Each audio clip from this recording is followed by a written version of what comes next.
14th and final chapter. Public thanksgiving to God for the deliverance of the city and diocese from the plague. 1578. It was now manifest throughout the city and diocese of Milan that God had been pleased at length to remove the scourge of pestilence, notwithstanding the apprehensions entertained by some timid people that a fresh outbreak might occur in the spring. The cardinal, who was confident that the prayers of the people had been heard, urged his conviction so forcibly upon the municipal authorities that he succeeded in driving away their fears and obtaining their consent to put an end to the regulations of quarantine. Here was a fresh opportunity to lead the minds of his flock heavenwards, and St. Charles did not fail to make use of it. We cannot but be struck with his watchfulness in seizing such occasions, and his energy in improving them to the glory of God and salvation of souls. In the first place, he published a little book, entitled Instructions to the People of the City and Diocese of Milan for the Christian Life in Every Class of Persons, intended to be a rule for all for their spiritual guidance, to help them in living holily in the world, teaching them to consider that the reign of sin ought to have passed away from among them with the pestilence, which had been sent as its scourge, and that it behooved them from henceforth to lead a new life of spirituality and perfection. This was accompanied by a pastoral letter, dwelling on the obligation which rested upon every one to show his thankfulness to God for extinguishing the plague, by trying to lead a life pleasing to him. He further required all the clergy and people to join in public acts of thanksgiving, including 3 processions and sermons, in the last of which he carried a sacred relic, followed by all the clergy, the magistrates, and the people, passing through every quarter and principal street, stopping at several places where altars had been erected, so that, although beginning at an early hour, they did not return to the cathedral till late in the day. On each of the 3 days of the processions, he desired that every priest should say a Mass of thanksgiving, and that in the evening on its return the Te Deum should be sung at the Ave in every collegiate, parochial, and regular church. On the return of the 3rd procession to the cathedral, he commenced the devotion of the 40 hours, after carrying the Blessed Sacrament round the church. During the whole time of these 40 hours the saint remained in the church, addressing the people from the pulpit of every hour. These processions were likewise observed in all parts of the diocese, as he had directed the rural deans to procure the attendance of clergy and people, that none might be wanting to this duty of rendering thanks to God for his mercies. He also printed a little book of devotions and prayers proper to the occasion. Finally, he brought the whole action to a close by another procession round the cathedral, in the same order as before, with clergy and people at each parish with its banner. In his sermon on one of these days, he spoke confidently of the deliverance of the city as being miraculous. And in a book which he published about this time, entitled Memoriale, he used the following words: "There is one thing, my children, of which we must make mention, which will make us appreciate more fully the magnitude of the mercies we have received at the hand of God. And it is this, that it was not to this city alone that this favor was granted of quenching the plague, but to the whole diocese, and that in so marked a manner, that it was at one and the same time that health was restored to both. Nearly 100 places of this diocese were infected, and at this moment there is not one spot which is not perfectly freed from it.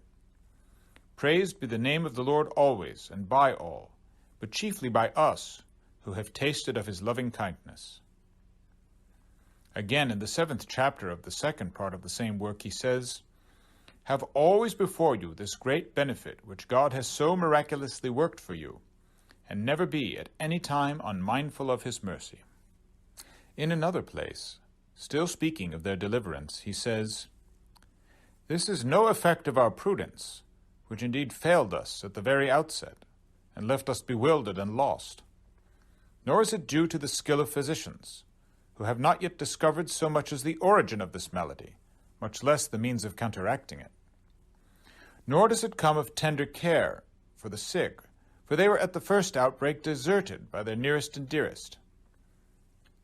No, my children, no.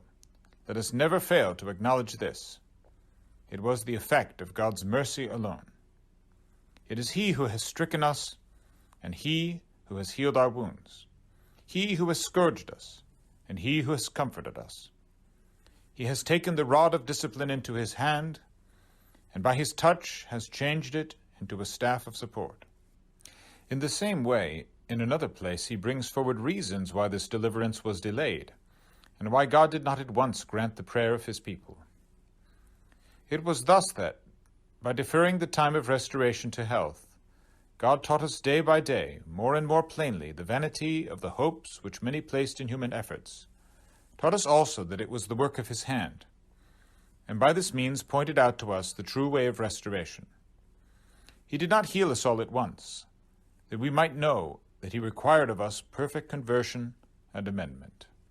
The faith and confidence with which he made these assertions at a time when the rest of the population was hovering between fear and hope, doubtful whether the disease did not yet lurk among them, was taken as a proof that he could only have known the truth by revelation from God, and that this immunity had been granted by him out of regard to the merits of the saint, in answer to his tears, his prayers, and penances. St. Charles himself seemed never to think that he had returned praise and thanks enough to the divine majesty. Over and above the public acts which we have mentioned, he wrote letters to all the bishops of the province, exhorting them not to suffer God's mercy to be forgotten, but to stir up the people to show their gratitude in earnest. To this appeal they readily responded, and at the same time testified their thankfulness to him for having obtained this mercy for them. Among others, Niccolò Sfrondato, Bishop of Cremona, afterwards Cardinal and Pope, under the title of Gregory XIV, not content with congratulating him by letter, came to Milan on purpose to repeat them by word of mouth. While there he preached in the cathedral before the governor, senate, and magistrates upon the greatness of the mercy shown to them, edifying them by the lessons he taught, and gratifying them by so public a recognition of the merits of their beloved pastor. To render their gratitude still more lasting, the saint undertook another work, entailing upon him considerable labor, the publication of a book entitled A Remembrance for His Beloved People of the City and Diocese of Milan. It was intended to keep up their remembrance of the calamities and miseries of the time of pestilence, and of the mercy of God in delivering them from its horrors. I have called this book a work of great labor, because to write it he would not interrupt any of his other duties, but subtracted from his already scanty modicum of rest all the time that he required for its composition. This was not done without great violence to nature, and his secretary observed that need of sleep would overcome him from time to time, yet that he would soon rouse himself and take up the thread where he had dropped it, without requiring the repetition of what had gone before, as if he had kept his attention alive to the matter he was dictating, in a way which seemed quite miraculous. But other persons of sound judgment have thought that what the secretary took to be slumber was rather an abstraction of his mind in God, and a species of rapture, being guided to this conclusion by the loftiness of conception, lucidity of expression, and tone of spirituality which pervades the work, from which it seemed to them that he had been in those moments lost in contemplation, and that he afterwards dictated the ideas he then received from God. The moment the city of Milan was released from the restrictions of the quarantine, her former extensive relations of commerce were resumed on all sides, and a concourse of strangers as great as ever filled her streets. Much wonder was felt when, on taking a census of the victims, it was found that during the whole period of the plague, not more than 17,000 persons had died in the city, and 8,000 in the rest of the diocese, of which number 120 were ecclesiastics.